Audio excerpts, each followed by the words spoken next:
Hoops, teka lang, hindi sirangan yung mga monitor. Ganyan talaga kadilim yung araw-araw o gabi-gabi kong dinadaanan pauwi sa aming bahay dito sa Cavite. Kaya may ginawa akong DIY wall E with high and low beam and passing light. So ito yung aking low beam. And ito yung aking high beam. Gamit ang dalawang wall E. And pwede akong mag-passing light. Kapag naka-low, pwede ko siyang passing light. Ituturo ko sa inyo kung paano ko ginawa yan at kung paano gumagana itong aking DIY wall E with high and low beam and passing light. Ako ang inyong Papa J at panoorin nyo itong aking pangmalupitang intro.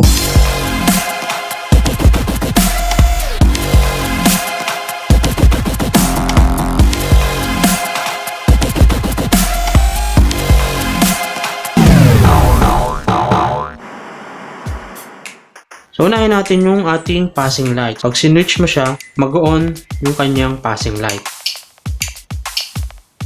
And then yung ating park light and headlight switch. So ito yung ginamit natin, no? Yung function 1 dun sa aking tutorial, no, ng kung paano paganahin yung iba't ibang klase ng switch. No, makikita ninyo yung link sa taas, no? Pwede nyo i-click yon or yung link na ilalagay ko sa description. Ang function niya is dito sa kanan, so off siya pareho, and then kapag nasa gitna, on yung low, and then kapag sa dulo naman, yung high, tapos yung low natin is mag-off.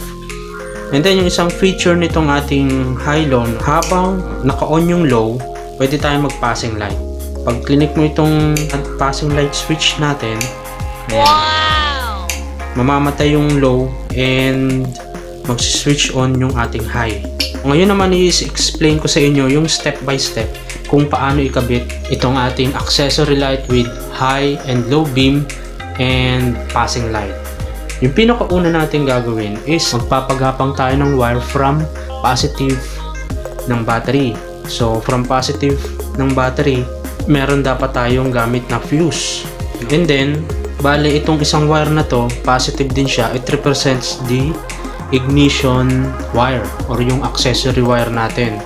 So kung paano to hanapin, nasa taas din yung link, and then ilalagay ko rin sa description. Once na napagapang nyo na yung dalawang wire dyan, simulan naman natin yung connection ng switch. So umpisahan natin sa switch, itong ating passing light switch. Gamit natin yung horn switch.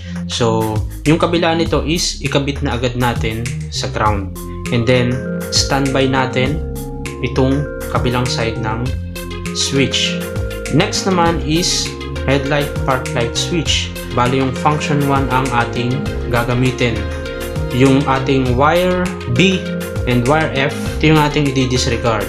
And then itong wire C and wire E is sa ground. And then standby lang natin itong wire A and wire D kasi sa relay natin ito ikakabit. Next naman is yung ating mga ilaw. Ginamit ko lang itong dalawang peanut bulb to represent yung dalawang wall E. Pagkakabitin na natin yung dalawang negative, and then ikakabit na rin natin sa ground. Pwede kayong magpagapang ng wire from negative ng battery, or pwede naman sa metal body ng inyong mga motorsiklo. Yun yung tinatawag na body ground. And then yung dalawang positive naman is standby lang dahil ikakabit natin ito sa relay. Next naman yung ating mga relay. Sa DIY na to, gumamit tayo ng tatlong relay. Dalawang 5-pin at isang 4-pin. Pwede kayong gumamit dito ng relay socket or mga terminals para mas buwelo kayo sa haba ng wire na inyong ikakabit. Pero dito sa tutorial kong ito, gagamit tayo ng socket.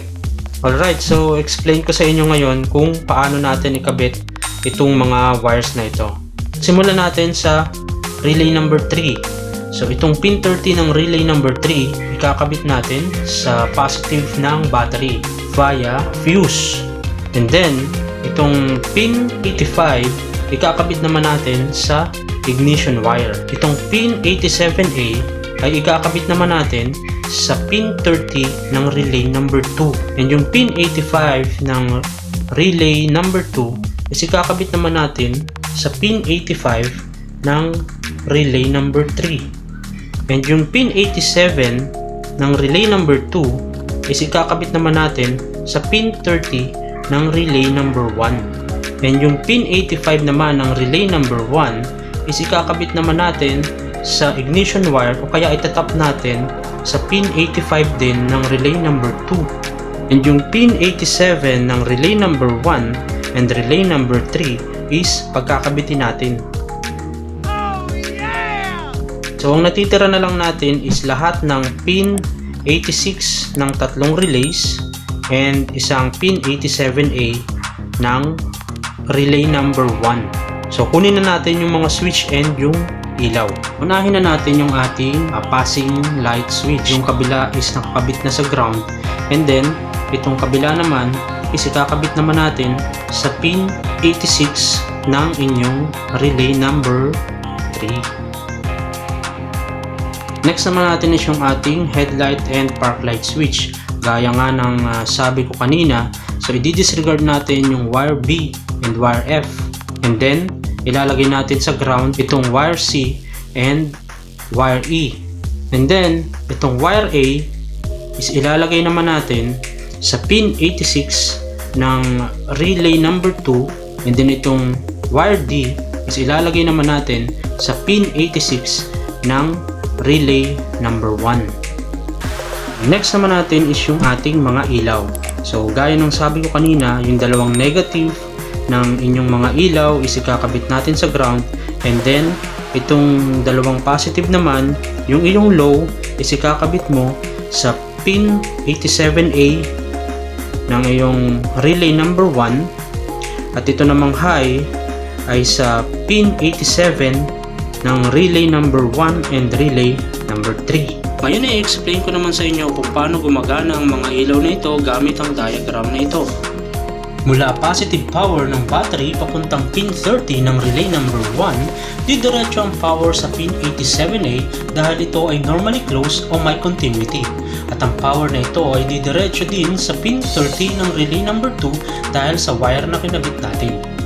Once na na-switch on na natin ang ating mga motorsiklo gamit ang ating mga susi, magkakaroon na ng power ang lahat ng pin 85 ng tatlong relays. Sa oras na pindutin natin ang momentary switch, magkakaroon ng negative power ang pin 86 ng relay number 3 at mapupunta ang positive power mula pin 87A papunta sa pin 87 na siya namang magpapagana ng ilaw na may high beam. Kapag nirelease na natin ang daliri sa momentary switch, pabalik ang power sa pin 87A ng relay number 3 at muling didiretso sa pin 30 ng relay number 2. Kapag nilagay naman natin sa gitna ang switch ng headlight and park light, magkakaroon naman ng negative power ang pin 86 at gagana ang relay number 2. Mapupunta ang positive power mula pin 30 papuntang pin 87 diretso sa pin 30 ng relay number 1. At dahil normally close ang pin 87A, didiretso dito ang positive power at gagana ang ilaw na may low beam. Habang nakaswitch sa gitnang bahagi ang headlight and park light at pinindot ang momentary switch, hindi nagagana ang relay number 1 and 2 dahil mapupunta sa pin 87 ng relay number 3 ang positive power na siya namang magpapagana sa ilaw na may high beam o mas kilala sa tawag na passing light. Muli, kapag nirelease na natin ang ating daliri sa momentary switch, muling gagana ang relay number 1 and 2 kasabay ng muling paggana ng ilaw na may low beam. Kapag nakaswitch naman sa kaliwang bahagi ang headlight at park light, dadaloy ang negative power mula switch papuntang pin 86 ng relay number 1 at mula pin 87A, mapupunta ang positive power papuntang pin 87 na magpapagana naman sa ilaw na may high beam. Kung meron kayong comments, suggestions, questions, reactions, pwede kayong mag-comment sa video ito o di kaya i-message ako sa aking Facebook page at Papa J TV. Hanggang sa susunod, maraming salamat! Bye-bye!